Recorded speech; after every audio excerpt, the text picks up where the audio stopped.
नमस्ते मित्रों, हम बात करेंगे ब्रह्म वैवर्त पुराण के गजब गपोड़ों के बारे में। योगीराज श्री कृष्णचंद्र जी का जीवन उत्तम था। उनके चरित्र पर कोई कलंक नहीं था। महान थे, विद्वान थे, ईश्वर भक्त थे और मोक्ष पद को पाने वाले महान धर्मात्मा थे। परंतु स्वार्थी, पाखंडी, धूर्त लोगों ने उनकी एक स्त्री रुक्मणी जी को छोड़ करके अनेक स्त्रियों के साथ उनका प्रसंग करवा दिया। ऐसा नहीं है, केवल उनकी एक पत्नी थी रुक्मणी। ये महाभारत का प्रमाण है। ब्रह्म वैवर्त पुराण में क्या गपोड़े लेके हैं आप स्वयं देखिए। जो लोग कहते हैं ना, राधा तो उनकी सिर्फ प्रेमिका थी, उनका प्रेम था, उनसे और कुछ संबंध नहीं था, वो आँख खोल के इस वीडियो को अवश्य देख ले। में ब्रह्म वैवर्त पुराण कृष्ण जन्मखंड अध्याय नंबर 15 है। राधा कृष्ण के विवाह का वर्णन। श्री नारायण ऋषि कहते हैं, एक बार नंदराज कृष्ण के साथ वृंदावन जाकर वहाँ भिंडर उपवन की कथा आपके सामने प्रस्तुत है। मैं गोधन को घास चराने लगे। वहाँ के सरोवर का स्वादु जल उन्होंने स्वयं पान किया था, गौवों को पिलाया। वे बालक कृष्ण को अपने वक्ष से लगाकर एक वृक्ष के नीचे विश्राम करने लगे। हे मुनि, तदंतर माया से मनुष्य रूप धारण करने वाले कृष्ण ने वहाँ आकाश को मेघाच्छन्न कर दिया। हम आपको संक्षिप्त में बताते हैं, थोड़ा आगे छोड़ करके। ऐसी राधा को निर्जन में देखकर नंद को अत्यंत विस्मित हो गया।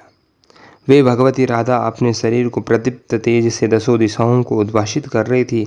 नंद ने ऐसी भगवती राधा को देखकर प्रणाम किया और अश्रुपूर्ण नेत्रों की स्थिति भक्ति के साथ झुकाकर राधा से कहा, हे देवी, महर्षि गर्ग के द्वारा आपके विषय में मैंने सुन चुका हूँ।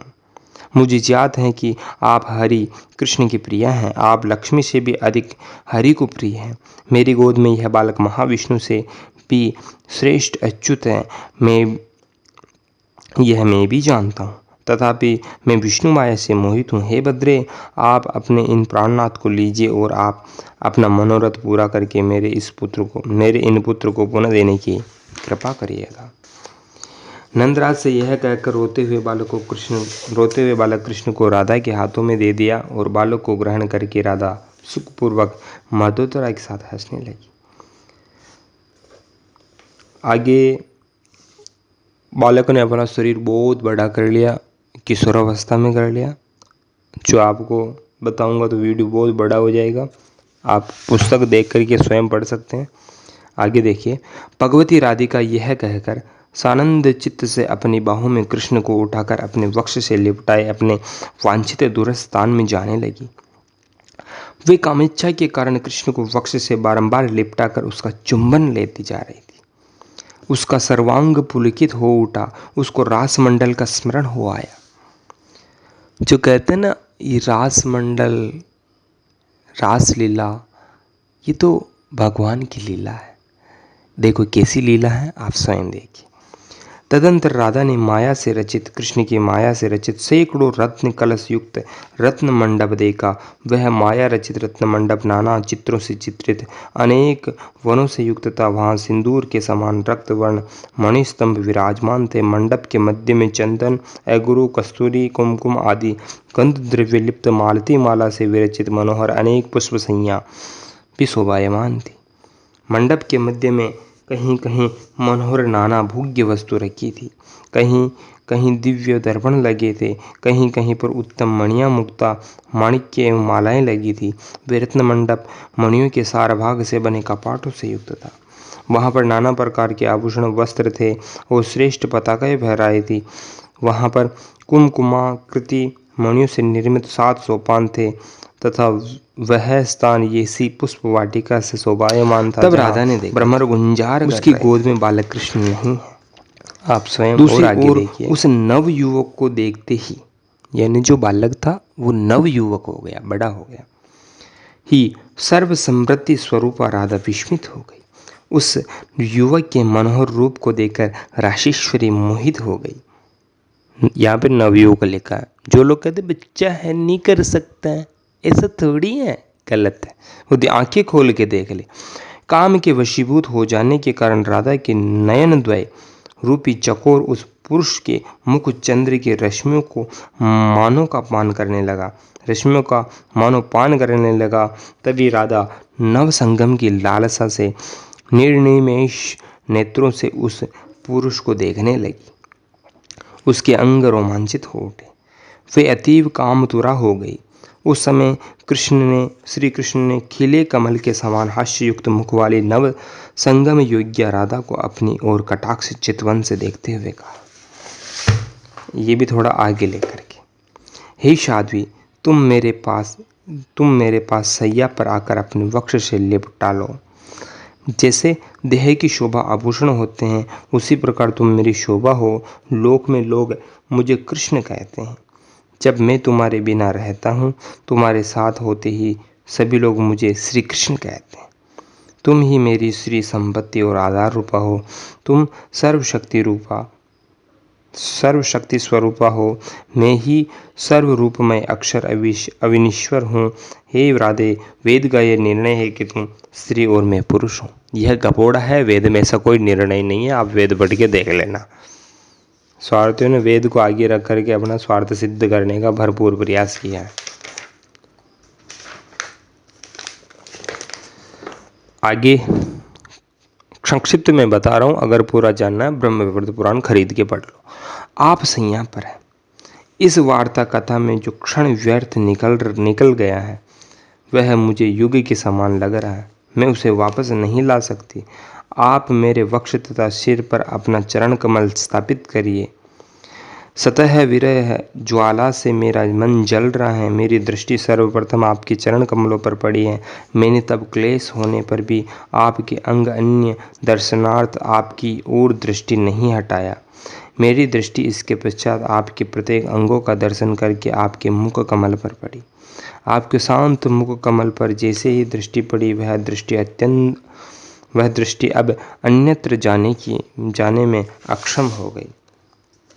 वाह गपोड़े लल्लो वाह, आपने तो गजब गपोड़े मारे। अब देखिए इनका विवाह। तदंतर ब्रह्मा ने राधा द्वारा पुनः अग्नि की प्रदक्षिणा करवाया और कृष्ण को उसके द्वारा प्रणाम करवाने के पश्चात उसको राधा को वहीं बैठाया। तत्पश्चात ब्रह्मा ने राधा का हाथ कृष्ण को पकड़ाया। उस समय ब्रह्मदेव ने कृष्ण से वेदोक्त 7 मंत्रों का पाठ कराया। तत्पश्चात ब्रह्मा ने राधा का हाथ कृष्ण के वक्षस्थल पर और कृष्ण का हाथ राधा की पीठ पर रखकर राधिका से मंत्रों का पाठ कराया और घुटने तक लंबी पारिजात पुष्पों की माला राधा द्वारा कृष्ण के गले में अर्पित कराया और राधा ने भी तत्पश्चात कृष्ण को प्रणाम किया। यह हो गया इनका विवाह। अब बताते हैं भोग लीला। जो कहते हैं ना कि कुछ नहीं हुआ था, वो लीला देख ले मैं एक बार। इसके अनंतर भगवान ने राधिका का हाथ पकड़कर अपने वक्ष पर रखा और 4 प्रकार से राधा का चुंबन लेकर राधा के वस्त्रों को ढीला कर दिया। राधा के वस्त्रों को ढीला कर दिया। राधा के वस्त्रों को ढीला कर दिया। आगे देखिए। हे परमेश्वर, क्या धज्जियां उड़ाई इन स्वार्थियों ने। हे मुनीश्वर, इनके रति युद्ध यानी काम क्रीड़ा में राधा ने आभूषणों की छोटी छोटी घंटियां विच्छिन्न होने लगी। चुंबन से ओठों पर लगा रिक्तिम राग छूट गया। आलिंगन करने के कारण वक्ष स्थल पर की गई पत्रों की चित्रकारी नष्ट हो गई। हे मुनिवर, इनके पारंपरिक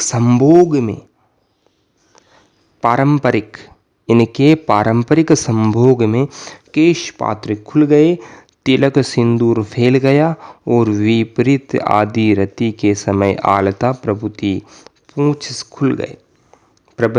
खुल गए। इस नव संगम से राधा का सर्वांग पुलकित हो उठा। वे ऐसी मूर्छित विभोर सी हो गई कि अब उसको दिन रात का भान नहीं रहा। श्री कृष्ण काम शास्त्र के वेता हैं। उनको शास्त्र पारदर्शी ने अंग प्रत्यंग से राधा का प्रत्येक अंग का आलिंगन करते 8 प्रकार से संभोग को संपन्न किया। जो लोग कहते हैं ना उन्होंने संभोग नहीं किया था, ये तो लीला है, वो तो रास लीला थी, ये थी, वो पढ़ ले में। इसके पश्चात उन्होंने तिरछी चितवन वाली राधा को खींचकर दांतों और नखों से उसका सर्वांग आलिंगन करते हुए क्षत विक्षत कर दिया। उस श्रृंगार समर में राधिका की कंकण, मेखला और नूपुरों में लगी छोटी छोटी घंटियां मनोहर शब्द कर रही थी। इसके पश्चात उस निर्जन में काम शास्त्र कृष्ण ने कौतुक पूर्वक राधिका को वस्त्रहीन, अरे बाप रे, वस्त्रहीन करके, यानी कि बिल्कुल भी वस्त्र नहीं, सैया पर अपने निकट बैठाकर उसका जूड़ा खोल दिया और उसकी करधनी आदि उतार दिया। ये दोनों इस कार्य में इतने निपुण थे कि इनमें एक दूसरे को किसी भी प्रकार की हानि नहीं हो रही थी। इस बीच में माधव ने राधा ने उसका रत्न दर्पण छीन लिया। अब मैं शॉर्टकट ही बता रहा हूँ। तब भी कृष्ण ने किशोरावस्था त्याग कर तत्काल से स्वरूप धारण कर लिया। राधा देखते ही ऐसी स्वरूप क्षुधा से पीड़ित होकर रुंधन कर रहा था। हे परमेश्वर, ये है लीला नंग धड़ंग होकर के मौज मस्ती की। ये है आपका ब्रह्म वैवर्त पुराण। आपका अपना YouTube चैनल है। धन्यवाद।